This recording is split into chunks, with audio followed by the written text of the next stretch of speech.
এবার নাহিদকে আগামীর প্রধানমন্ত্রী বললেন হাসনাত। এদিকে আদালত চত্বরে সাবেক আইনমন্ত্রী আনিসুল হককে চড়থাপ্পড়। এবং সর্বশেষ জানাবো আশুলিয়ায় মরদেহ আগুন দিয়ে পোড়ানোর ঘটনার নতুন ভিডিও। শুনছিলেন সংবাদ শিরোনাম, এবারে বিস্তারিত। এবার নাহিদকে আগামীর প্রধানমন্ত্রী বললেন হাসনাত। অন্তর্বর্তী সরকারের সাবেক উপদেষ্টা ও জাতীয় নাগরিক পার্টির আহ্বায়ক নাহিদ ইসলামকে আগামীর প্রধানমন্ত্রী বলেছেন এনসিপি দক্ষিণ অঞ্চলের মুখ্য সংগঠক হাসনাত আব্দুল্লাহ। নিজের ভেরিফাইড ফেসবুকে দেওয়া এক পোস্টে এ মন্তব্য করেন হাসনাত।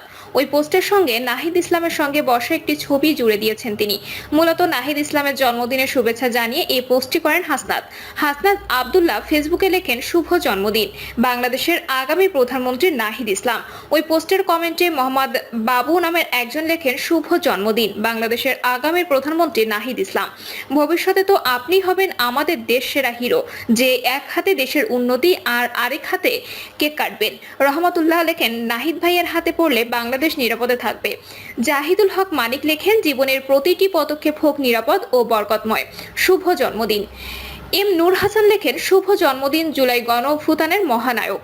আয়েশা শর্মিলা লেখেন, শুভ জন্মদিন জুলাই বিপ্লবে যেমন সামনে থেকে নেতৃত্ব দিয়েছেন, ভবিষ্যতেও সবকিছুর ঊর্ধ্বে গিয়ে যদি সঠিক পথে দেশ পরিচালনায় যোগ্য হন তবে আমরাও আপনাদের সমর্থন করে যাব। তবে বিভিন্ন সময় সার্জিস আলম, আসিফ মাহমুদ সহ অনেকের নামে অর্থ লোপাট, সুপারিশ সম্পর্কিত বিষয়গুলো ধোঁয়াশার জন্ম দিয়েছে। এসব বিষয়ে আমরা খুবই হতাশ। আদালত চত্বরে সাবেক আইনমন্ত্রী আনিসুল হককে চড়থাপ্পড়। বিকেলে নারায়ণগঞ্জ আদালতে এই ঘটনা ঘটে। এদিন বৈষম্য বিরোধী ছাত্র আন্দোলনের নারায়ণগঞ্জের সিথিরগঞ্জে মাদ্রাসা ছাত্র হাফেজ সোলাইমান হত্যা মামলায় আনিসুল হকের 4 দিনের রিমান্ড মঞ্জুর করেন আদালত। আদালত সূত্র জানায়, রিমান্ড শুনানি শেষে আদালত থেকে নেওয়া পথে আনিসুল হকের উপর হামলা করেন আইনজীবীরা। তারা পুলিশের বেষ্টনীর মধ্যে মাথায় হেলমেটের উপর চড়থাপ্পড় দিতে থাকেন।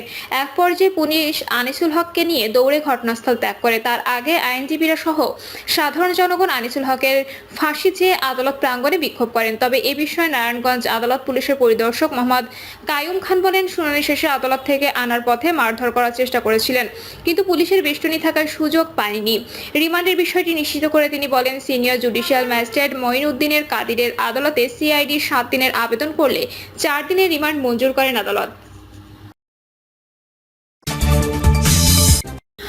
আশুলিয়ায় মরদেহ আগুন দিয়ে পোড়ানোর ঘটনার নতুন ভিডিও। ছাত্র জনতার আন্দোলন চলাকালে সাভারের আশুলিয়ার বাইপাইল এলাকায় নিহতদের মরদেহ ভ্যানে স্তূপ করে আগুন দেওয়ার ঘটনার নতুন আরেকটি ভিডিও হাতে পাওয়ার দাবি করেছে তদন্তকারী কর্মকর্তারা। ভিডিওটি যাচাই বাছাই করে আগামী 25শে মে ওই বিষয়ে আদালতে প্রতিবেদন জমা দেওয়া হবে বলে সাংবাদিকদের জানিয়েছেন আন্তর্জাতিক অপরাধ ট্রাইব্যুনালের প্রসিকিউটর মিজানুল ইসলাম।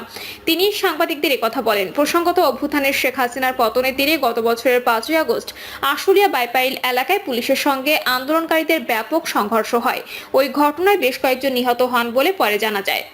গত সেপ্টেম্বর মাসে ঘটনাটি একটি ভিডিও সামাজিক যোগাযোগ মাধ্যমে ছড়িয়ে পড়ে, যেখানে পুলিশের ভেস্ট ও মাথায় হেলমেট পরা এক ব্যক্তি আরেকজনের সহায়তায় একটি ভ্যান একজন যুবকের মরদেহ তুলতে দেখা যায়। এবার ওই ঘটনার দ্বিতীয় ভিডিও পাওয়ার দাবি করলেন তদন্তকারী কর্মকর্তারা। তদন্ত সংস্থা জানায়, তখনও একজন জীবিত ছিলেন। আগুনেই তাকে পুড়িয়ে নিশ্চিত করা হয় মৃত্যু। সেই বিভীষিকাময় দৃশ্য ছড়িয়ে পড়ে সামাজিক যোগাযোগ মাধ্যমে, কেঁপে ওঠে পুরো দেশ। এই বহুল আলোচিত মামলা তদন্ত যখন শেষের পথে, ঠিক তখনই আসে আরেকটি বিস্ফোরক ভিডিও, যেখানে ধরা পড়ে লাশ পোড়ানোর আগে গুলি করে হত্যার নির্মম চিত্র। অ্যাডভোকেট মিজানুল ইসলাম জানান, 2 জন হত্যাকারীকে শনাক্ত করা গেছে, বাকিদের শনাক্তের চেষ্টা চলছে। তিনি আরো জানান, নতুন করে শনাক্ত হওয়া হত্যাকারীদের দ্রুত গ্রেপ্তার করে ট্রাইব্যুনালে হাজির করা হবে। আশুলিয়ায় এই মামলায় তদন্ত রিপোর্ট জমা দেওয়ার দিন ঠিক হয়েছে 25শে মে। প্রিয় দর্শক, এই ছিল এখনকার সর্বশেষ সংবাদ আপডেট। সব সংবাদ পেতে চ্যানেলটি সাবস্ক্রাইব করে বেল আইকনটি ক্লিক করে রাখুন।